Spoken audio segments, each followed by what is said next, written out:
This video is simply meant to report on the news and give some insight on the situation. Thank you. Hi guys, welcome to my channel. I'm your host Dr. Sanay. Guys, I thought of sharing some ideas with you about Paula Julie Abdul, who was born on 19th June in 1962 in San Fernando, California, to Jewish parents. And we all know her as a well-known and popular American singer, dancer, choreographer, actress, and a television personality. Paula was also part of a trio of judges that included Simon Cowell and Randy Jackson on American Idol, and she acquired more fame and loads of fans. Paula Abdul has been a fixture in pop culture for about 40 years. During the late 1980s and 90s, Abdul dominated the music charts and was seemingly at the height of her career. Now, guys, this is about a plane crash story that she's spinning, where she says that she had taken a flight in 1992 that ended in a fiery crash and how she survived it. Now, let's see if this I'm a plane crash survivor story is true. If not, why would she be lying?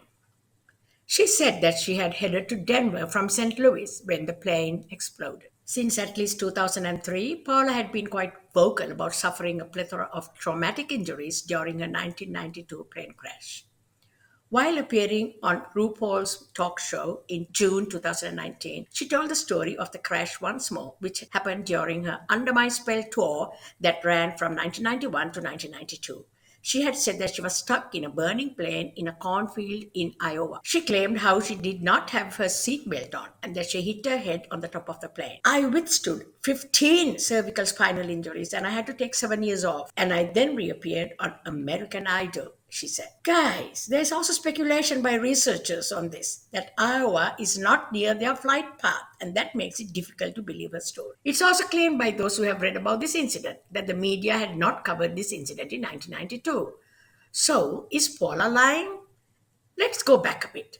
It is a known fact that Paula was suffering from health issues and that she started actively canceling her shows in 1992. Now back to the plane crash. Guys, did this plane crash ever happen? It is said by reliable sources that since there was no plane crash that happened during that time period, her story does not seem to line up with facts. She had described how when she came to her senses, she saw the pilot was knocked out too. The co-pilot, she says, had crash landed them in a cornfield in Iowa. If you check up a map from St. Louis to Denver, you will see that Iowa is not within that route. In a 2009 interview with Ladies' Home Journal, Abdul says that the plane crash, mixed with other injuries she sustained previously in her life, led her to have a dependence on pain medication. After returning to her tour, Abdul relied on prescription painkillers, injections of lidocaine, and Chinese medicine. I couldn't cancel my tour. I didn't want anyone to count me out, she says. I tried to keep everything hush hush. It is widely speculated that in addition to a wild story, the dates of the crash have also changed throughout the years of Abdul telling the story.